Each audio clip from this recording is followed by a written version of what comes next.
மாத்ருதேவோ பவ, பித்ருதேவோ பவ, ஆச்சாரிய தேவோ பவ, அதிதி தேவோ பவ.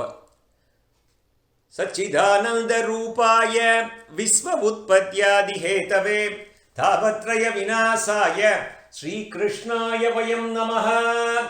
சம்சார சாகரே மக்னம் தீனம் மாம் கருணாநிதே கர்மமோக கிருதீதாங்கம் மாம் உத்தரபவார்ணவாத்.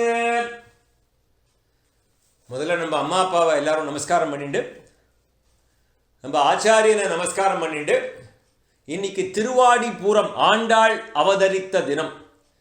ஆண்டாளை பெரியாழ்வார் துளசி மாடத்தின் கீழே கண்டெடுத்த தினம், கோதையாக கண்டெடுத்த தினம், கோதையாக அவதரித்த தினம். ஆண்டாளை ஆழ்வார் பட்டியலிலும் சேர்க்கலாம், தாயாருடைய பட்டியலிலும் சேர்க்கலாம். அதனால ஆண்டாளை இன்னைக்கு நம்ம நமஸ்காரம் பண்ணிட்டு, அதுக்கப்புறம் ஸ்ரீமத் பாகவதாக்கியோயம் பிரத்யக்ஷம் கிருஷ்ண ஏவகி, ஸ்ரீமத் பாகவதம் தான் கிருஷ்ணன், கிருஷ்ணன் தான் பாகவதம் என்கின்ற உணர்வோடு இன்றைய சத்சங்கத்துக்குள்ளே பிரவேசிப்போம். ஆஸ் யூஷுவல் பொறுப்பு துறப்பு. திஸ் இஸ் நாட் அன் உபன்யாசம், திஸ் இஸ் நாட் அ ஆச்சாரிய காலக்ஷேபம், திஸ் இஸ் நாட் அ பிரவச்சனம், திஸ் இஸ் அ சத்சங்கம். பகவான் அந்தர்யாமியாக இருந்து நம்மை சொல்ல வைக்கிறார், பகவான் அந்தர்யாமியாக இருந்து நம்மை கேட்க வைக்கிறார் என்கின்ற உணர்வோடு, அந்த பாவத்தோடு இன்றைய சத்சங்கத்துக்குள்ளே நாம் பிரவேசிப்போம். இன்னைக்கு நம்ம பார்க்க வேண்டியது இரண்டாவது ஸ்கந்தத்திலே 4வது அத்தியாயம்.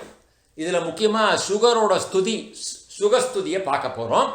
இந்த 4வது அத்தியாயத்துக்குள்ளே பிரவேசிப்பதற்கு முன்னால் பூர்வகதை சங்கிரகம். பூர்வகதை சங்கிரகம் அதில் என்ன பார்த்தோம்? பரீட்சித்துக்கு இன்னும் 7 நாள் தான் இருக்குது. பரீட்சித்து ஒரு கேள்வியாக கேட்டுட்டே வரார். ஸோ சுகபிரம்மம் சொல்கிறார், நீ கேட்ட கேள்விக்கெல்லாம் நான் பதிலை நன்றாக விளக்கினேன். சத்யோமுக்தினா என்னன்னு கேட்டேன், இன்ஸ்டன்ட் லிபரேஷன். கிரமமுக்தினா என்னன்னு கேட்டேன், கிராஜுவல் லிபரேஷன். நான் எல்லாம் எக்ஸ்பிளைன் பண்ணேன். அதுக்கப்புறம் என்னென்ன தேவதையை வழிபட்டால் என்னென்ன கிடைக்கும் இல்லையா? முக்தியை வேண்டி வருபவனுக்கு நாராயணனே நமக்கே பறை தருவான் ஆண்டாள் சொன்னாலே இன்னைக்கு நம்ம ஆண்டாளை ஞாபகம் வச்சுக்கணும், நிறைய ஞாபகம் வச்சுக்கணும். நாராயணனே நமக்கே பறை தருவான். பறைனா அதான் முக்தி இல்லையா? பறைங்கிறதுக்கு பலவிதமான மீனிங் சொல்லுவா பெரியவாள்லாம். ஸோ அந்த மாதிரி அந்த ஏகாரத்தில் அடித்து சொல்லிட்டு போனான் ஆண்டாள். அந்த மாதிரி வேற என்ன வேணுமா கேட்டுக்கோ. செல்வம் ஒன்றா துர்காதேவியை வழிபடு, தேஜஸ் வேணும்னா அக்னி தேவனை வழிபடு, அன்னத்தை விரும்புவன் அதிதி மாதாவை வழிபடு, நீண்ட வாழ்நாளை தேடுபவன் அஸ்வினி தேவர்களை வழிபடு. ஒரு லிஸ்ட் கொடுத்துட்டு போனார் இல்லையா போன அத்தியாயத்தில். ஸோ கடைசியில் ஒன்று சொன்னார், எதுலேயுமே விருப்பம் இல்லைப்பா எனக்கு, இல்லை அனைத்திலும் விருப்பம் உடையவன், வல்ல முக்தியை மட்டும் விரும்பவன், அது மட்டும்தான் எனக்கு வேணும். அந்த மாதிரி இருக்கிறவனும் பகவான் ஸ்ரீ ஹரியிடம் தான் வர வேண்டும், மோட்சத்தை வேண்டுபவன் அங்குதான் வர வேண்டும் அப்படின்னு ஒரு ஹைலைட்டு. இதெல்லாம் ஹிடன் ஜெம்ஸ். இன்னொரு ஹிடன் ஜெம் ஒன்று பார்த்தோம், 17வது ஸ்லோகம், 2-3-17, 2-3-17. எப்படி சூரியன் பகலில் உதயமாகி சாயங்காலம் மறையிறது இல்லையா? அந்த உதயம் அஸ்தமனத்துக்குள்ள ஒரு நாள் கழிஞ்சு விடுறது. இந்த மாதிரி மறுநாள் உதயம், மறுநாள் அஸ்தமனம், அடுத்த நாள் கழிஞ்சு விடுறது. நம்ம வாழ்நாள் இப்படி ஒரு நாளாக கழிஞ்சுட்டு போகிறது. ஆனால் சொன்னேன் இல்லையா? ஆனால் முக்கியமான ஒரு விஷயம் நதிக்கு சொன்னோம். என்னன்னா, பகவானது சத் விஷயத்தில் புத்தியை கழிக்கிறவனுடைய வாழ்நாள் அந்த கணக்கில் வராது. உனக்கு இத்தனை காலம்தான் பகவான் வச்சிருக்காருன்னு வச்சுக்கோ. நீ பகவானுடைய சிந்தனையிலே நீ பாகவதம் படிக்கிறியோ, ராமாயணம் படிக்கிறியோ, மகாபாரதம் படிக்கிறியோ, இல்லை எந்த விதமான சத் சங்கத்தில் இருக்கியோ, அந்த நாழிகையை பகவான் கணக்கில் எடுத்துக்கிறது இல்லை. ஸோ அந்த ஒவ்வொரு நொடியும் நீ வீணாக்குவது இல்லை. பகவானுடைய கணக்கு அது. அந்த இதில் நாட் ஓன்லி தட், பகலவனால் கை வைக்க முடியாது, அவனுக்கு அதை கை வைக்கிறதுக்கு திறன் இல்லை அப்படின்னு ஒரு ஸ்டாம்ப் அடிச்சுட்டு 17வது ஸ்லோகம் பார்த்தோம். அதுக்கப்புறம் we went on to see சௌனகாதி மகரிஷிகளே சொல்லிட்டு இருந்தா, பகவானுடைய கை கொடுத்ததுனால என்ன பலன்? ஒரு பூ எடுத்து நீ பகவானுக்கு அர்ச்சனை பண்ணலன்னா அந்த கை வச்சுட்டு என்னடா பலன்? கால் இருக்கிறதுக்கு நீ கோவிலுக்கு போகலன்னா உன் காலுக்கும் நாற்காலியில் இருக்கிற காலுக்கும் என்னடா வித்தியாசம்? அந்த ஈயம் பூசுறவன் அந்த சொம்புக்கெல்லாம், சாத்துமுது சொம்புக்கெல்லாம் ஈயம் பூசுவானே, இந்த விருத்தி வச்சுருப்பானே, அது புஷு புஷுன்னு காற்று விடும். அதுவும் தான் காற்று விடுறது, நீ தான் மூக்கால காற்று விடுற, சுவாசிக்கிற இல்லையா? அதுக்கும் உனக்கும் என்ன வித்தியாசம்? இதெல்லாம் நேற்றுக்கு சொல்லிகிட்டே வந்தார் இல்லையா. மிருகமும் இந்த வேலையெல்லாம் பண்ணுறது, நீயும் சாப்பிட்ற, அதுவும் சாப்பிட்றது. இதனால் உனக்கும் அதுக்கும் என்ன வித்தியாசம்? மனுஷன் ஒருத்தனுக்கு தான் மோட்சம் போவதற்கு உண்டான தகுதி, அந்த விவேக புத்தியை பகவான் கொடுத்துருக்கார் இல்லையா. ஸோ இதெல்லாம் நேத்திக்கு சொல்லி, நேத்திக்கு நம்ம 3வது அத்தியாயத்தை நாம் நிறைவு செய்தோம். இன்றைக்கி 4வது அத்தியாயத்தில் எப்படி வேணால் தலைப்பு சொல்லலாம். படைப்பை பற்றி பரீட்சித்து நிறையா கேள்வி கேட்குறார்.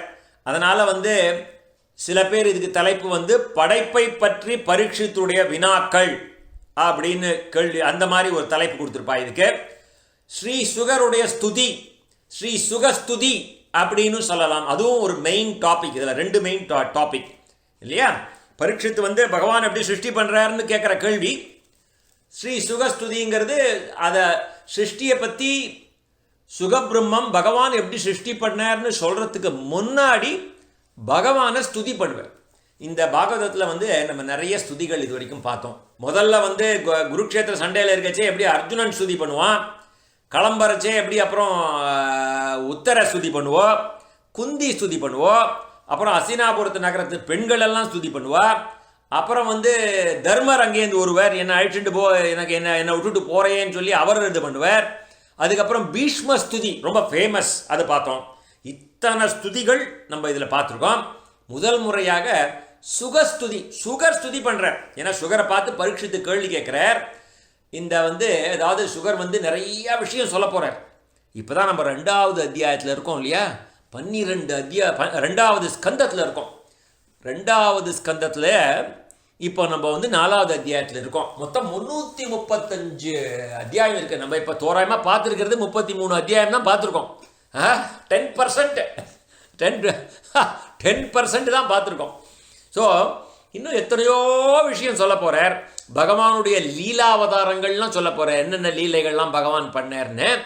ஆனால் இந்த இடத்துல, இந்த பர்டிகுலர் அத்தியாயத்தில், அதாவது பகவானுடைய கிரியேஷனை பற்றி கேட்குறார் பரீட்சித்து. ஹவு டிட் த பகவான் manifest this material universe? How did the Bhagavan created this world? அப்படிங்கிற கொஸ்டின்.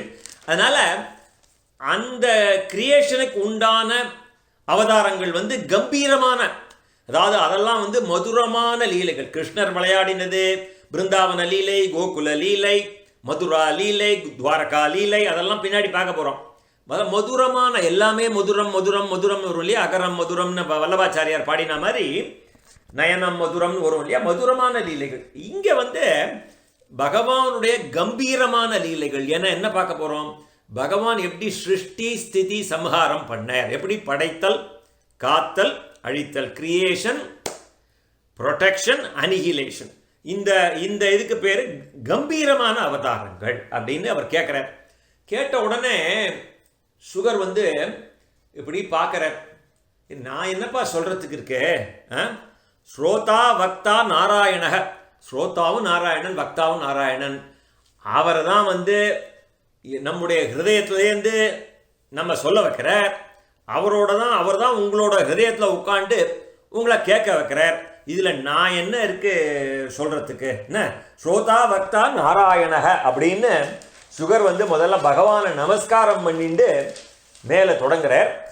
அந்த அந்த பார்ட்டு தான், அதுக்கு தான் சுகஸ்துதி அப்படின்னு பேர். நான் ஒரு மாதிரி இன்ட்ரோடக்ஷன் கொடுத்துட்டேன். இருந்தாலும் நம்ம ஸ்லோகமாக போகிறோம் இல்லையா. நான் கிட்டத்தட்ட 11 ஸ்லோகம் வரைக்கும் சுருக்கமாக சொல்லிட்டேன். இப்போ 12வதுலேருந்து தான் சுக உவாச்ச, சுகர் ஸ்துதி பண்ண ஆரம்பிக்க. இப்போ நம்ம இந்த 2வது ஸ்கந்தம் 4வது அத்தியாயத்தில் முதல் 11 ஸ்லோகத்தோட அர்த்தத்தை மாத்திரம் நான் இப்போ வாசிக்கிறேன். இதை முன்னாடியே சொல்லிட்டேன். இருந்தாலும் நம்ம ஸ்லோகம் பை ஸ்லோகமாக பார்த்துட்டு இருக்கிறதுனால அதை நான் ஒரு தடவை வாசிச்சு சொல்கிறேன். சுதர் உவாச்ச, இங்கே சூத உவாச்ச, சரியா. பரமாத்ம தத்துவத்தை பற்றி சுகாச்சாரியார் விளக்கம் அளித்ததை செவிமடுத்த மன்னன் பரீட்சித்து ஸ்ரீ கிருஷ்ணனிடமே தன் மனதை பறிகொடுத்தான். இதுவரை தன்னுடையது என்று எண்ணியிருந்த உடல், மனைவி, மக்கள், வீடு, யானை, பசுச்செல்வங்கள் மற்றும் உள்ளதான செல்வங்கள், உற்றார் உறவினர்கள், எங்கும் பரவி இருந்த தனது நாடு முதலிய அனைத்திலும் கொண்டிருந்த பற்றை ஒரு நொடியிலே உதறி தள்ளினான். பரீட்சித்தை பற்றி சொல்கிறார், சரியா. அது நம்ம முன்னாடியே பார்த்தோம். இருந்தாலும் திருப்பி திருப்பி நமக்கு ஞாபகப்படுத்துவார். நம்ம எந்த கதையில் இருக்கோம், யாரை பற்றி பேசின்னு இருக்கோம்னு மறந்து விடக்கூடாது இல்லையா? அதனால் பரீட்சித்து இதெல்லாம் உதறி தள்ளிட்டு இங்கே வந்திருக்காம்பா அப்படின்னு சூதபாணிகர் நைமிசாரண்யத்தில் சௌனகாதி மகரிஷிகளுக்கு சொல்லிட்டு இருக்கார். சௌனகர் முதலிய மகரிஷிகளே, பரந்த மனம் கொண்ட அந்த பரீட்சித்து இன்று முதல் 7வது நாளில் தனக்கு மரணம் வரப்போவதை அறிந்ததால் அறம்பொருள் இன்பம் என்னும் முப்பேறுகளையும் நல்கும் அனைத்து கர்மங்களையும் துறந்து ஸ்ரீ கிருஷ்ணனிடமே தன்னை அர்ப்பணித்துக் கொண்டான். மிகுந்த ஈடுபாட்டுடன் பகவான் ஸ்ரீ கிருஷ்ணனின் திருவிளையாடல்களை பற்றி கேட்க மனம் கொண்டு, நீங்கள் இப்பொழுது என்னை கேட்டதையே அவன் ஸ்ரீ சுகரிடம் கேட்டான். நீங்க என்னை பார்த்து கேட்டாலோனோ இதே தான்ப்பா அவன் சுகர்கிட்ட கேட்டான் அப்படின்னு சொல்றார். மன்னன் பரீட்சித்து கேட்கிறான். பரீட்சித்து உவாச்ச. இப்ப பரீட்சித்து சுகபிரம்மத்தை பார்த்து கேட்கிறார் இல்லையா? அதெல்லாம் சூதபாணிகர் சொல்லிட்டு வர்றார் நைமிசாரண்யத்துல. பரீட்சித்து உவாச்ச. மாசுகள் அற்றவரே, சுகரை பார்த்து, சுகபிரம்மத்தை பார்த்து, அனைத்தும் அறிந்த தாங்கள் பகவான் ஸ்ரீ ஹரியின் திருவிளையாடுகளை சொல்ல கேட்கும் பொழுது என் மன இருள் அகல்கிறது. ஆகவே தங்கள் வாக்கு மிக மிக உயர்ந்ததே. பிரம்மா முதலிய மற்ற தேவர்களும் மனத்தாலும் நினைக்க முடியாத இந்த பிரபஞ்சத்தை இறைவன் தன் மாயா சக்தியினாலே எவ்விதம் படைக்கின்றார், எவ்விதம் காப்பாற்றுகின்றார், எவ்விதம் அழிக்கின்றார். கற்பனைக்கு எட்டாத சக்திகளை உடைய பகவான் எந்தெந்த சக்திகளை மேற்கொண்டு குழந்தைகள் மணல் வீடு கட்டி விளையாடுவது போலே தன்னைத்தானே பல பல உருவங்களாக ஆக்கி கொண்டு தனக்குத்தானே பலவித லீலைகளை செய்கின்றார். இவைகளை நான் மறுபடியும் கேட்க விரும்புகிறேன். மறுபடியும் கேட்க விரும்புகிறான். இப்பதான் நம்ம சொன்னோம் இல்லையா, பகவானுடைய கம்பீரமான அவதாரங்களை பற்றி இவன் கேட்குறான். சிருஷ்டி ஸ்திதி சம்ஹாரம் எப்படி பண்ணார்? ஏதோ குழந்தைகள்லாம் சொப்பு வச்சுன்னு விளையாடுற மாதிரி இவர் இந்த நம்ம முன்னாடி பார்த்தோம் தெரியுமா, இறைவன் 2 பொம்மைகளை செய்தான் தான் விளையாட, அவை இரண்டும் சேர்ந்து ஒரு பொம்மையை செய்தன தான் விளையாடன்னு ஒருத்தன் எழுதினானே கண்ணதாசன் பாட்டு. அது மாதிரி பகவான் எப்படி இந்த பிரபஞ்சத்தை படைச்சார்? அதுவும் படைத்தவர், படைக்கும் பொருள், படைத்த உலகம் மூன்றும் அவரே இல்லையா? நிமித்த காரணம், உபாதான காரணம், சககாரி காரணம், எல்லாமே அவர்தான். அவரேதான் பிரம்மம். அந்த பொருளும் பிரம்மம். அந்த பொருளை வைத்துக்கொண்டு படைத்த இந்த உலகமும் பிரம்மம் இல்லையா? அப்பேற்பட்ட அந்த இதை நீங்க திருப்பி எனக்கு சொல்லுங்க அப்படின்னு பரீட்சித்து கேட்கிறார். நான் திருப்பி கேட்க விரும்புகிறேன். பிரம்மத்தை அறிந்த மகரிஷியே, பகவான் ஸ்ரீ ஹரியின் அற்புத லீலைகள் அறிஞர்களாலும் ஊகிக்க முடியாதே. அப்படிப்பட்ட வினோதமாக உள்ளவை ஆயிற்றே. பகவான் ஒருவராகவே இருந்தாலும் புருஷ ரூபத்தில் பிரகிருதியான மாயையின் பற்பல குணங்களை ஏற்று ஒரே சமயத்தில் பிரம்மதேவர் முதலிய பல திருமேனிகளை மேற்கொண்டு வரிசையாக முறைப்படி எல்லா செயல்களையும் செய்கின்றார். அவர் எல்லா சக்திகளையும் ஒரே நேரத்தில் மேற்கொள்கின்றாரா அல்லது ஒவ்வொன்றாக மேற்கொள்கின்றாரா? இதெல்லாம் கேட்கிறார் இல்லையா? எப்படி God is manifesting the unmanifested Brahman is manifesting in the form of Brahma, Vishnu and Shiva அப்படின்னு சொல்லுவா இல்லையா? இது வெவ்வேறு விதத்தில் பகவான் உருவம் எடுத்துக்கிறார் இல்லையா? he is manifesting in different forms. அது எப்படி இந்த மாதிரி இவ்வாறு பலவேறு அவதாரங்கள் எடுத்து எப்படி இந்த காரியத்தை பண்ணார்? அவரை தானே பிரம்மாவாக இருந்து இதெல்லாம் இந்த வேலையெல்லாம் சிருஷ்டிலாம் பண்றார். அவர் என்ன சிருஷ்டி பண்ணார்?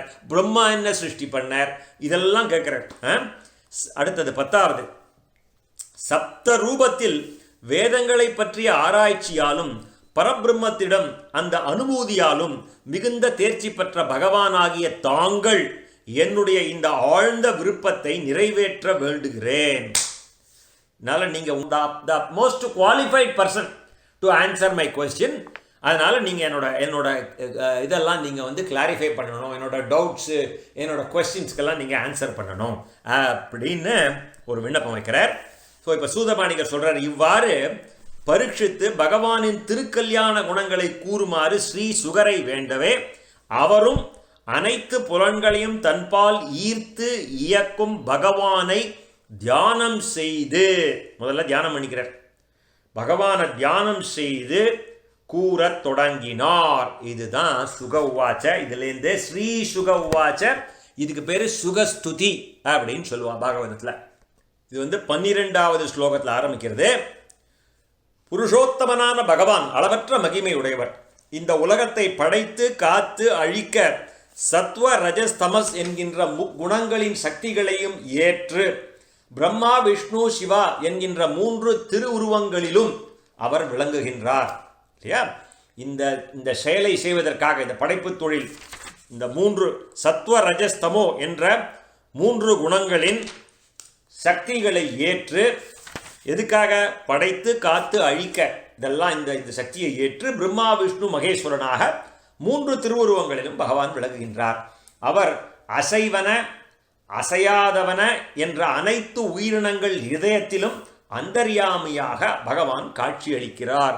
இதெல்லாம் ஃபண்டமெண்டல் இந்த அசம்ஷன்ஸ் மாதிரி இதெல்லாம் ரீஇன்ஃபோர்ஸ் பண்ணிக்கிறார் இல்லையா? இப்படிதான்ப்பா பகவான் ஆரம்பிக்கிறார். அன்மேனிஃபெஸ்டடாக இருந்தார். பரபிரம்மத்துக்கு ரூபம் கிடையாது, நாமம் கிடையாது. அப்பேற்பட்ட பகவான் இந்த சக்திகளை எல்லாம் ஏற்று தனக்கு ஒரு ரூபம் கொடுத்துக்கிறார். இந்த வேலையை பண்ணுறதுக்காக இந்த சத்துவகுணம் ரஜோகுணம் தமோகுணம் எதுக்காக, எந்த வேலை பண்ணுறதுக்காக? படைப்பு காத்தல் அழித்தல் இந்த வேலையை பண்ணுறதுக்காக பிரம்மா விஷ்ணு சிவா மகேஸ்வரன்கிற ரூபத்தை எடுத்துக்கிறார். ஓகேயா? அவருடைய ஸ்வரூபத்தையும் செயலையும் நம் அறிவு திறனால் அறிய முடியாது. அவ்வாறு சர்வோத்தமனான பகவானுக்கு எனது கோடி கோடி நமஸ்காரம்.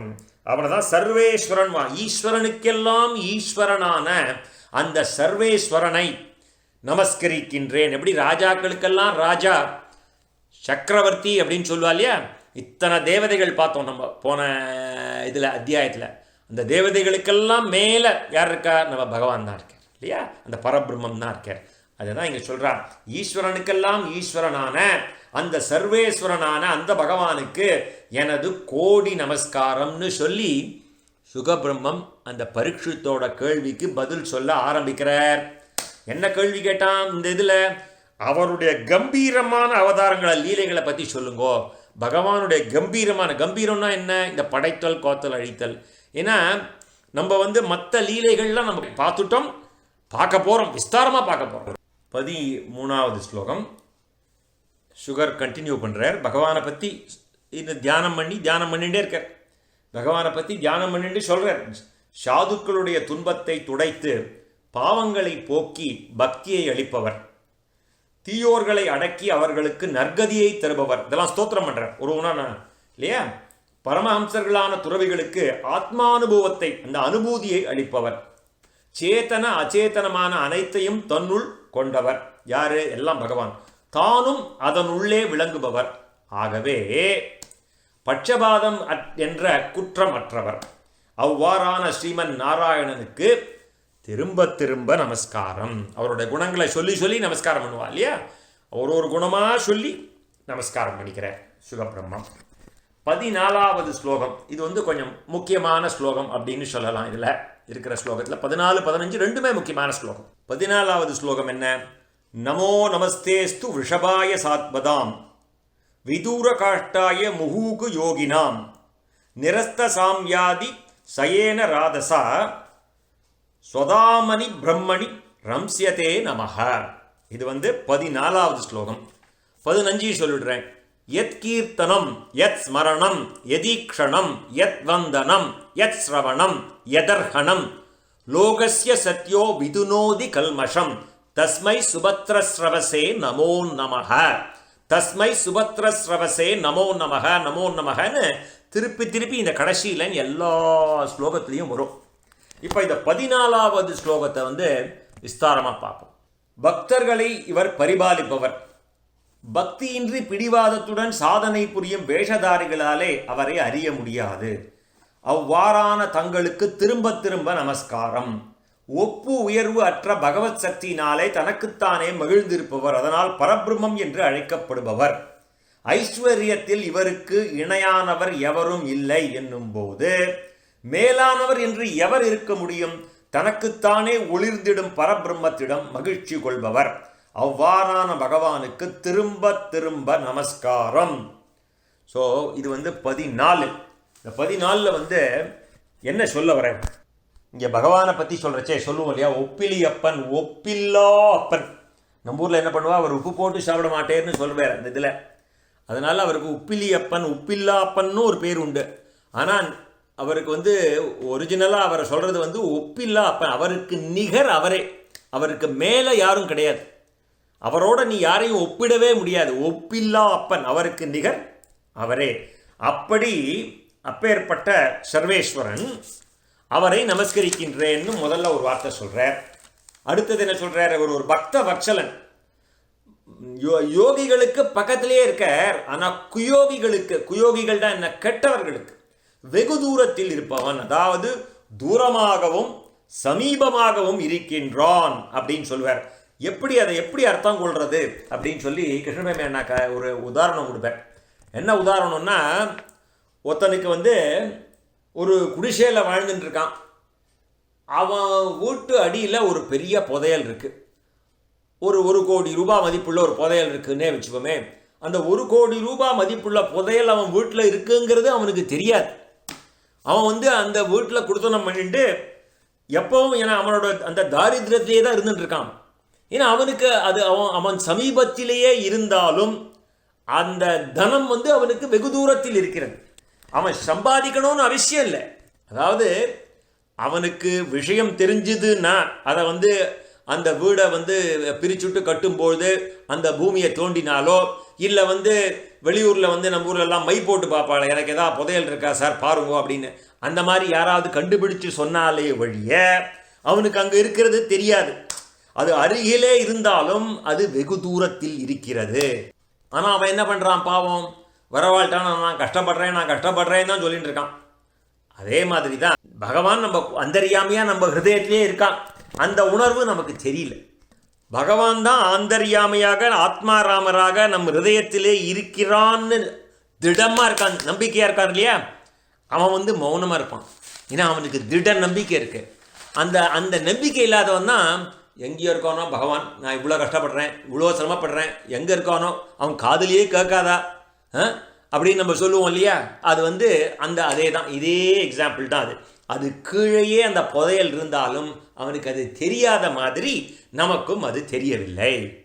அதுக்கு மேலே சுகபிரம்மம் சொல்லிட்டு போனார், எல்லாமே பிரம்மம் தான், இந்த பரமபதமே பிரம்மம் தான், அவருடைய திவ்ய தாமமே பிரம்மம் தான், எல்லாமே ஒரு பிரம்மத்தை வச்சுண்டு, நான் இப்போ சொன்னேன் இல்லையா, அவரே தான் நிமித்த காரணமாகவும் உபாதான காரணமாகவும் சககாரி காரணமாகவும் அவரே தான் இருக்கின்றார். அவனுடைய ரூபத்திலேயே அவன் லயிக்கின்றான். இதை நம்ம புரிஞ்சுக்கணும். அவனுடைய ரூபத்திலேயே அவன் லயிக்கின்றான். அவனே பரபிரம்மம், அந்த பரமபதமும் பரபிரம்மம், அவனுடைய திவ்ய தாமம் அவன் எங்கே இருக்கானோ அதுவே பரபிரம்மம், எல்லாமே பரபிரம்மம்.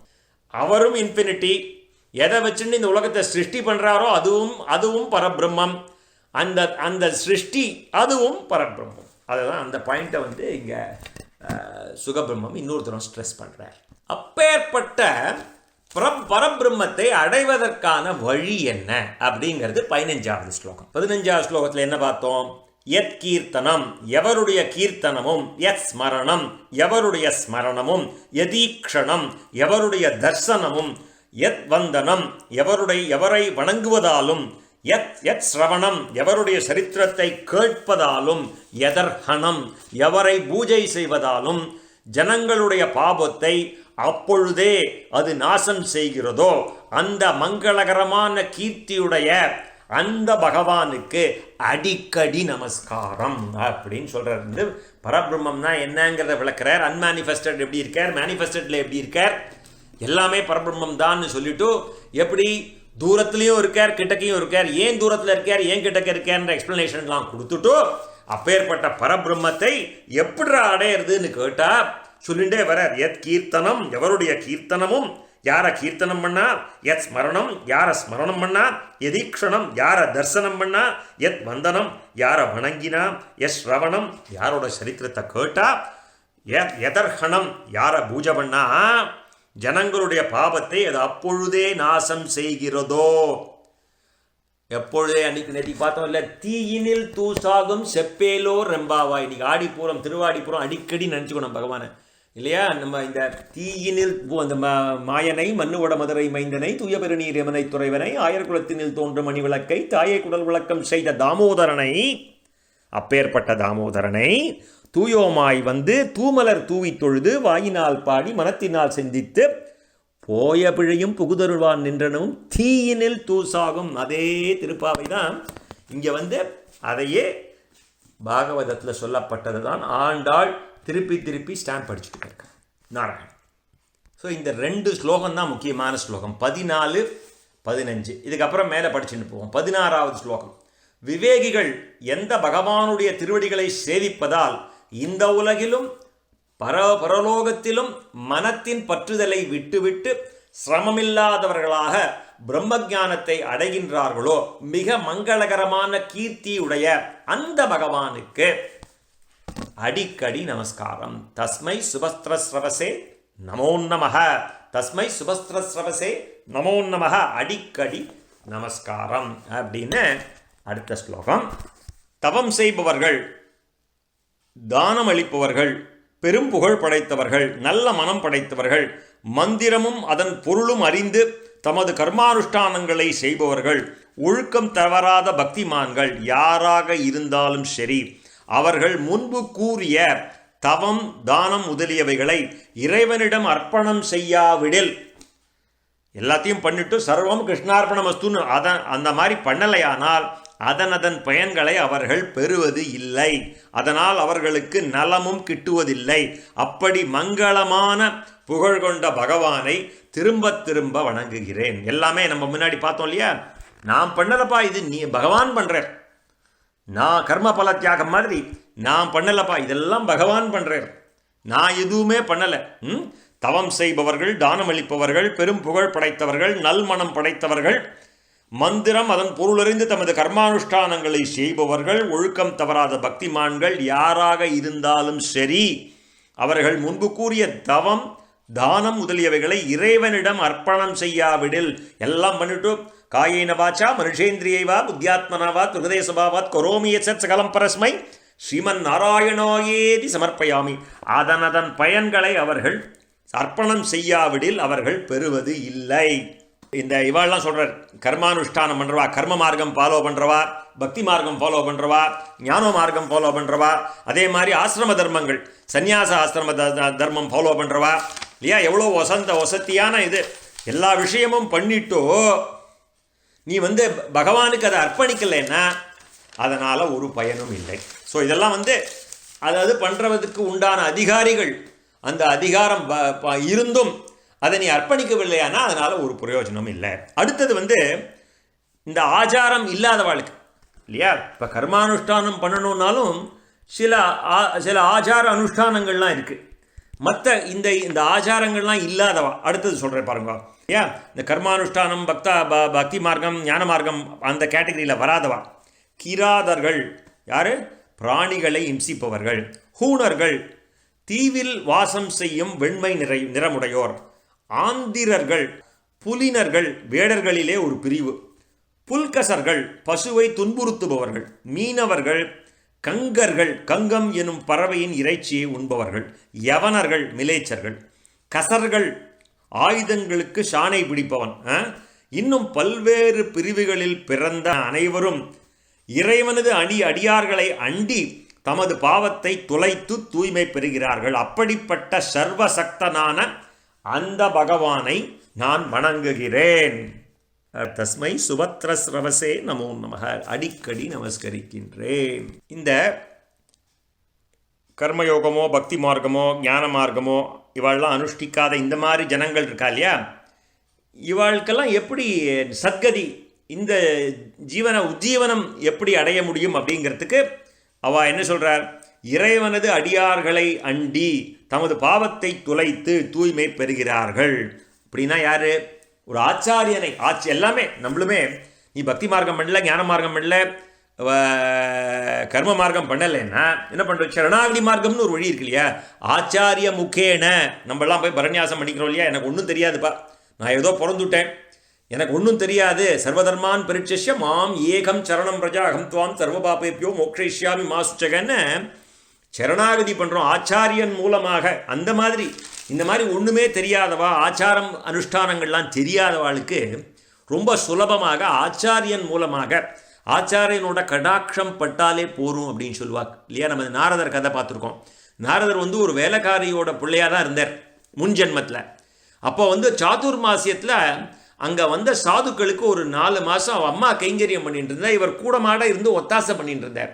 அப்போ அவள்லாம் வந்து கருணையினால் ஒரு கடாட்சம் அவள் திரும்பி 4 மாதம் முடிஞ்சு போகிறச்சே இந்த குழந்தை நன்னா இருக்கணும், இவ்வளோ சேவை பண்ணிருக்கே அப்படின்னு அவள் கண்ணால் ஒரு கடாட்சம் தான் பண்ணிட்டு போனான். இவரும் அவர்கிட்ட போய் ஒன்றும் கற்றுக்கலை, அவளும் ஒன்றும் வேதங்கள்லாம் இவருக்கு கற்றுக் கொடுக்கல. இவர் இத்தனை கைங்கரியம் பண்ணிருக்கே இந்த குழந்தை நன்னா இருக்கணும்னு கண்ணால் கடாட்சம் பண்ணிட்டு போனான். அவ்வளவுதான். அடுத்த ஜென்மத்தில் வந்து தேவரிஷி நாரதரா வந்து பிறந்தார்.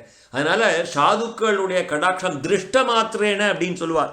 நீ இந்த ஜெயராம சர்மா கதையில் சொல்லுவார், நான் குருவாயூர் போனேன், லைனில் நின்னேன், விஷ்ணு சகஸ்ரநாமம் சொன்னேன், எல்லாம் பண்ணி நான் கிட்டக்க போச்சே பகவான் வந்து கிட்டத்தட்ட ஒரு அடி அங்குஷ்ட மாத்திரேன சின்னவராக தானே இருக்கிறேங்க.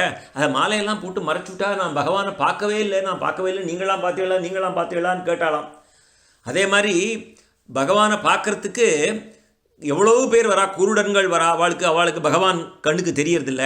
ஒரு வேடிக்கையாக சொல்லுவார், ஒரு தூரம் மெட்ராஸ்லேருந்து 18 ஊருக்கு அழிச்சின்னு போகிறேன்னு ஒருத்தன் பஸ்ஸில் அழிச்சின்னு போயின்னு இருக்கான். இதெல்லாரும் நம்ம டிக் பண்ணுவோமே, நான் பழனி போயிட்டேன், பழமுதிச்சோலை போயிட்டேன், திருப்பரங்குன்றம் போயிட்டேன், ஸ்ரீரங்கம் போயிட்டேன், ஸ்ரீவில்லிபுத்தூர் போயிட்டேங்கிற மாதிரி. ஒரு நாள் என்னாச்சு, பழனிக்கு போக வேண்டிய பஸ்ஸு ஏதோ டீட்டூரில் போய் ராத்திரி 3 மணிக்கு குருவாயூரில் போய் நின்றுடுத்து. அவள்லாம் வந்து பழனி தான் வந்துட்டாக்கோன்னு டூரிஸ்டெல்லாம் இறங்கி முருகான்னு சுற்றினாலாம் குருவாயூரப்பனை. அதை வந்து அந்த ஊர் ஜனங்கள்லாம் பயந்து போயிட்டாலாம். என்னடா அது திப்பு சுல்தான் பீரியடில் தான் நம்ம கிருஷ்ணனை வந்து இங்கேருந்து தூக்கின்னு போயிட்டா, இப்போவும் நம்ம கிருஷ்ணன் காணாத போயிட்டாரா, என்ன முருகாங்கிறாளேன்னு. அந்த மாதிரி எதுக்கு சொல்லுவார் வேடிக்கையா, என்னை பார்க்குறதுக்கு, இந்த பகவானை பார்க்குறதுக்கு நான் முருகனா கோபாலனா இல்லை விநாயகரா யாருன்னு கூட தெரியாதவள்லாம் வரா, அதனால் நீ பார்க்க வேண்டாம்டா, நான் உன்னை பார்த்துட்டேன் திருஷ்ட மாத்திரேன அப்படின்னு சொல்லுவார் கதையில் ஜெயராம் சர்மா மாதிரி. அந்த ஆச்சாரியனோட கடாட்சம் பட்டாலே போகிறோம். நம்ம ஒன்றும் கேட்குறோமோ கேட்கலையோ, அவரோட கடாட்சத்தினால இந்த நாரதர் கதை ஒரு எக்ஸாம்பிள் இருக்கு. அதான் கிருஷ்ணபெருமான் என்ன அடித்து சொல்லுவார், குருநாதர் பிரத்யக்ஷமாக இருக்கார்னு நம்பிக்கை வேணும். பகவான் பிரத்யக்ஷமாக இருக்காரா இல்லையாங்கிறது நமக்கு தெரியாது. பகவான் உனக்கு தெரியாது, நேராக பார்க்க முடியல இல்லையா. பிரத்யக்ஷமாக பகவானை நம்மளால் பார்க்க முடியல. சூரியகா பிரத்யக்ஷ தேவதான்னு சூரியனை பிரத்யக்ஷமாக பார்க்குறோம் இல்லையா. பகவானை அர்ச்சாரூபேன தான் நம்ம பகவானை பார்க்குறோம். ஆனால் குருநாதர் பிரத்யக்ஷமாக இருக்கார். குருநாதர் அபிமானிச்சாலே போருண்டா. தர்சனாதேவ சாதவகன்வா, பாகவதர் ஆச்சாரியனோட தரிசனம் திருஷ்ட மாத்திரேன பலன் கிடைச்சாச்சு. அந்த பலன் எப்படி வந்ததுன்னு கிருஷ்ணபெருமான் நான் சொல்லுவார். எப்படின்னா, இந்த ஆச்சாரியனுடைய கடாட்சம் பட்டாலே அந்த கடாட்சத்தினாலே நம்ம புத்தி மாறி போய் சத்புத்தி வந்து இந்த மாதிரி கதாசிரவணம் பண்ணணும், சத்சங்கத்துக்கு போகணும், நிறைய சத் விஷயங்களை தெரிஞ்சுக்கணுங்கிற அந்த ஆசை வரும். அந்த ஆசை வந்து இந்த கதாசிரவணம் பண்ண என்ன ஆகும், பக்தி வரும். பக்தி வந்ததுன்னா என்ன வரும், ஞானம் வரும். ஞானம் வந்தால் என்ன வரும், விவேகம் வரும். விவேகம் வந்தால் என்ன வரும், வைராக்கியம் வரும். அவ்வளோதான். அந்த கடாட்சத்துக்கு அப்பேற்பட்ட அந்த அபிமானம், அவளோட ஆச்சாரியனோட அபிமானத்துக்கு அத்தனை பவர். இப்போ மேலே பார்த்துட்டு போகிறோம். 19வது ஸ்லோகம். 19வது ஸ்லோகம் என்னென்னா, தீரர்களுக்கு முன்னாடியே பார்த்தோம், விராட ஸ்வரூபம் தியானம் பண்ணுறவா இருக்கா. தீரர்கள் வந்து அங்குஷ்ட மாத்திரேன அந்தர்யாமையாக இருக்கிற பகவானை தியானம் பண்ணுறவளாக இருக்கா. அப்பேற்பட்ட தீரர்களுக்கு ஆத்மாவாக உபாசிக்க தகுந்தவரும், சர்வேஸ்வரனும், 3 வேதங்களினாலே உபாசிக்க தகுந்தவரும், தர்ம மார்க்கத்தினாலே உபாசிக்க தகுந்தவரும், தவத்தினாலே உபாசிக்க தகுந்தவரும், கபடமற்ற பக்தர்களாலும் பிரம்மதேவர் சங்கரன் முதலியவர்களாலும் பார்க்க தகுந்த சுரூபத்தை உடையவருமான அந்த பகவான் எனக்கு அருள் புரியட்டும் அப்படின்னு. அடுத்தது 19வது ஸ்லோகம். 20வது ஸ்லோகம். லக்ஷ்மிகாந்தனும் யஜ்யங்களுக்கு பதியும் பிரஜைகளை காப்பாற்றுகின்றவரும், புத்தி விருத்திகளுக்கு பதியும், உலகங்களுக்கு பதியும், பூமிக்கு பதியும், அந்தகர் விஷ்ணிகள் சாத்வதர்கள் இவர்களுக்கு பதியும், ரக்ஷகரும் சஜ்ஜனங்களை காப்பாற்றுவருமான சர்வேஸ்வரன் எனக்கு அருள் புரியட்டும். 20வது என்ன சொல்றார், அனைத்து செல்வங்களுக்கும் தலைவியான திருமகள் கேள்வன் அவன், அனைத்து வேள்விகளுக்கும் தலைவர், அதை அனுபவிப்பவர், அதன் பலனையும் அளிப்பவர், அனைத்துலக உயிரினங்களையும் காத்து அருள்பவர், அறிவிற்கு தலைவர், அனைத்தினுள்ளும் அந்தர்யாமியாக இருப்பவர், இந்த உலகத்துக்கு அதிபதி. அவ்வாறான பகவான் எதுகுலத்திலே திருவதாரம் செய்து அந்தகர்கள், விஷ்ணிகள், சாத்வதர்கள் முதலியோர்களுக்கு ஒப்பற்ற தலைவனாக இருந்து அவர்களை காத்து அருளுகின்றார்.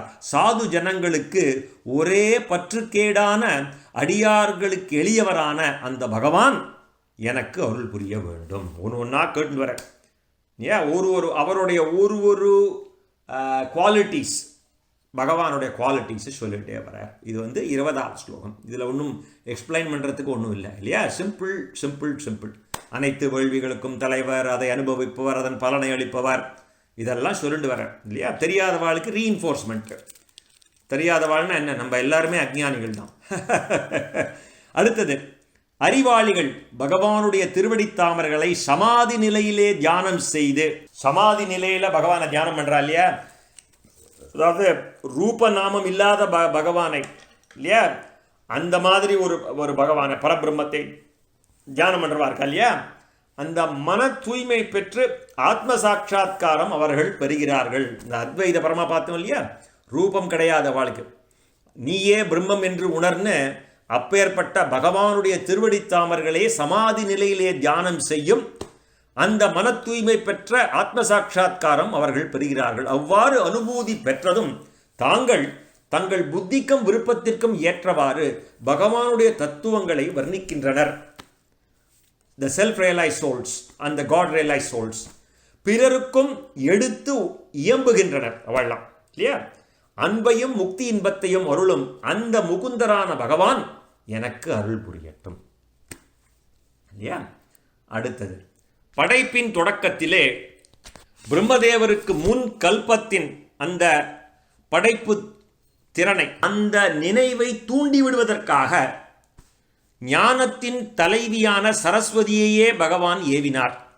பிரம்மாவுக்கு ஒரு கல்பம் முடிஞ்சாவிட்டு அந்த சில இதெல்லாம் பூகு பூவக சுவகன்னு வரையா நித்திய பிரளயம், நைமிஷ்டீக பிரளயம் ஏற்படும் இல்லையா? திருப்பி Brahma has to recreate the world. முன்னாடி எப்படி இருந்ததோ அதே மாதிரி கிரியேட் பண்ணணும் பிரம்மா. அந்த படைப்பு திறனை ஞாபகப்படுத்துறதுக்கு, பிரம்மாவுக்கு ஞாபகப்படுத்துறதுக்காக ஞானத்தின் தலைவியான சரஸ்வதி தேவியை பகவான் ஏவினார். அந்த வாக்தேவி பிரம்மதேவரின் திருமுகத்திலிருந்து சிட்சை, வியாகரணம், சந்தஸ், நிருக்தம், ஜோதிடம், கல்பம் என்ற 6 அங்கங்களுடன் வேத ரூபமாக வெளித்தோன்றினாள். இவ்வாறு ஞானம் நல்கும் சிறந்த ஞான தாதாதான் பகவான். அந்த பகவான் எனக்கு அருள் புரிய வேண்டும், என் ஹிருதயத்தில் தோன்ற வேண்டும் அப்படின்னு 22. இங்க இன்னொரு லைன் ஆட் பண்ணிக்கிறார். என் ஹிருதயத்தில் தோன்ற வேண்டும் அப்படின்னு ஒரு லைன் அங்கே ஆட் பண்ணிக்கிறார். நம்ம 23, இறைவனே பஞ்சபூதங்களின் சேர்க்கையினாலே இந்த உடலை ஆக்கி தந்து அதன் ஜீவாத்மாவாக குடியும் செய்கின்றார் இல்லையா? இந்த பஞ்சபூதங்களினால் நம்ம உடலை படைக்கிறார், அதுக்குள்ள ஜீவாத்மாவாகவும் அவர்தான் இருக்கிறார். அதே மாதிரி இந்த பிரபஞ்சத்தையும் பஞ்சபூதங்களை கொண்டு படைக்கிறார். அந்த பஞ்சபூதங்களின் அந்தர்யாமியாக ஆத்மாவாக அங்கேயும் அவர்தான் இருக்கிறார். அதனால் அவர் புருஷன் என்று அழைக்கப்படுகின்றார். நமக்கு 5 ஞானேந்திரியங்கள், அதாவது அறிவு புலன்கள், 5 கர்மேந்திரியர்கள், அதாவது செயற்புலன்கள், 5 பிராணங்கள், அதுக்கப்புறம் மனம் என்று 16 சாதனங்களை கொண்டு முன்பு வர்ணித்த 16 குணங்களையும் பகவான் வெளிப்படுத்துகின்றார். என்ன சொல்றார்? பஞ்சபூதங்களை வச்சுட்டு தான் இந்த உடலை உருவாக்குறார். அதுக்கப்புறம் அவரே தான் அந்தரியாமையாக இருக்கார். இதில் தான் இந்த மாதிரி படைக்கிறச்சே அவரோட கலவை என்ன? 5 ஞானேந்திரியங்கள், 5 கர்மேந்திரியங்கள், 5 பிராணங்கள், அப்புறம் மனம், இந்த 16 சாதனங்களை கொண்டு 16 குணங்களை பகவான் வெளிப்படுத்துகின்றார். That is the most. அதாவது he is not only creating, எப்படி பாதுகாக்கிறார், எப்படி வெளிப்படுத்துகின்றார், எதை சாதனமாக யூஸ் பண்ணுறார். அவரே தான் நிமித்த காரணம், உபாதான காரணம், சககாரி காரணம். அந்த பொருளும் அவரே.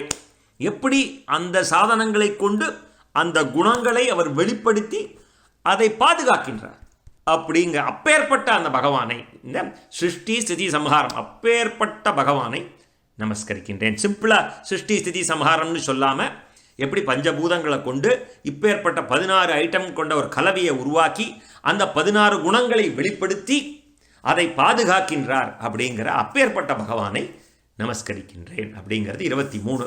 24 இது வேதவியாசருக்கு ஸ்துதி. இத்தனை நாள் இந்த 23 ஸ்லோகம் வரைக்கும் அந்த 12லேருந்து ஆரம்பித்து சுக உவாச்சன்னு பார்த்தோம் இல்லையா, 23 வரைக்கும் பகவானை ஸ்துதி பண்ணுறார். இப்போ தன்னுடைய திருத்தகப்பனாரான வியாசரை நமஸ்காரம் பண்ணுறார். என்ன சொல்கிறார் வியாசரை? சான்றோர்கள் எந்த வேதவியாசரின் திருமுகத் தாமரையிலிருந்து கனிந்து வரும் ஞானமே வடிவெடுத்த இந்த ஸ்ரீமத் பாகவதம் ஆகின்ற தேனை பருகுகின்றார்களோ அந்த ஸ்ரீமன் நாராயணனின் அவதாரமாகிய பகவான் வேதவியாசரது திருவடி கமலங்களை திரும்ப திரும்ப வணங்குகிறேன். நான் திருப்பி படிக்கிறேன். இந்த பாகவதத்தை கொடுத்தது யாரு? நமக்கு இந்த வேதவியாசர் தானே. அப்பேற்பட்ட வேதவியாசர் எப்படி சொல்கிறார் பாருங்க.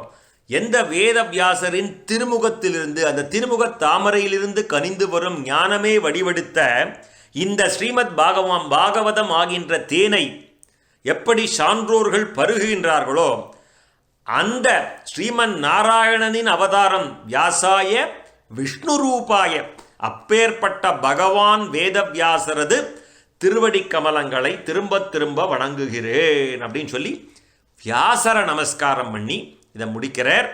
கடைசியில் சொல்கிறார், அரசே, வேதங்களை தன்னுள் கொண்ட பிரம்மதேவர் ஸ்ரீமன் நாராயணனிடம் தான் கேட்டு அறிந்ததை தன்னை வினவிய தன் மகன் நாரதனுக்கு கூறினார். இது எப்படி? முதல்ல பாகவதம் திருமால் பிரம்மாவுக்கு சொல்கிறார். பிரம்மா அவரோட பிள்ளையான நாரதருக்கு சொல்ல போகிறார். நம்ம இதுக்கு அடுத்தது பிரம்மா நாரத சம்வாதம் பார்க்க போகிறோம். நாரதர் கேள்வி கேட்பார், பிரம்மா பதில் சொல்வார். அதை தான் இங்கே சொல்கிறார். அவ சொன்னதை நான் உனக்கு கூறுகிறேன். எப்படி நைமிசாரண்யத்தில் சௌனகாதி மகர்ஷிகளுக்கு சூதபாணிகர் என்ன சொல்கிறார்? எனக்கு ஒன்றும் தெரியாதுப்பா, பரீட்சித்துக்கு கங்கா நதி தீரத்தில் சுகபிரம்மம் சொல்லிட்டு இருந்தார். அவர் சொல்லிட்டு இருக்கச்சே எனக்கு என்ன புரிஞ்சுதோ அதை நான் உங்களோட பகிர்ந்துக்கிறேன். யார் சொல்கிறது அப்படின்னு கதை சொல்கிறதுலேயே ரொம்ப கெட்டிக்காரர் இந்த சூதபாணிகர். எல்லா புராணங்களையும் சொன்னவர். எனக்கு ஏதோ அப்படி அவ்வளவு ஹியூமிலிட்டி, அவ்வளவு பணிவு, அதை நான் உங்களோட பகிர்ந்துக்கிறேன்னு சூதபாணிகர் சௌனகாதி மகர்ஷிகளுக்கு சொன்ன மாதிரி சுகபிரம்மம் பரீட்சத்துக்கு சொல்கிறார். இதை முதல்ல திருமால் பிரம்மாவுக்கு சொன்னார். அப்புறம் பிரம்மா அவரோட பிள்ளையான நாரதருக்கு சொன்னார். அந்த பிரம்மா நாரதருக்கு சொன்னதை நான் விஸ்தாரமாக சொல்ல போகிறேன் உனக்கு அப்படின்னு ஆரம்பிக்கிறார். இத்துடன் ஸ்ரீமத் பாகவத மகாபுராணம் 2வது ஸ்கந்தம் 4வது அத்தியாயம் முற்றிற்று. யதக்ஷரபத பிருட்டம் மாத்ராஹீனம் துயத் பவேத் தத் சர்வம் க்ஷம்யதாம் தேவ நாராயண நமோஸ்துதே. சர்க்கபிந்து மாத்ராணி பதபாதாக்ஷராணி ச ன்யூனானி சாதிரிக்தானி க்ஷமஸ்வ புருஷோத்தம. நாமசங்கீர்த்தனம் யஸ்ய சர்வபாப பிரணாசனம் பிரணாமோ துக்கசமனஹாசம் தம் நமாமி ஹரிம் பரம். ஸ்ரீஹரயே நமக, ஸ்ரீஹரயே நமக, ஸ்ரீஹரயே நமக. கோபீகா ஜீவனஸ்மரணம் கோவிந்தா கோவிந்த.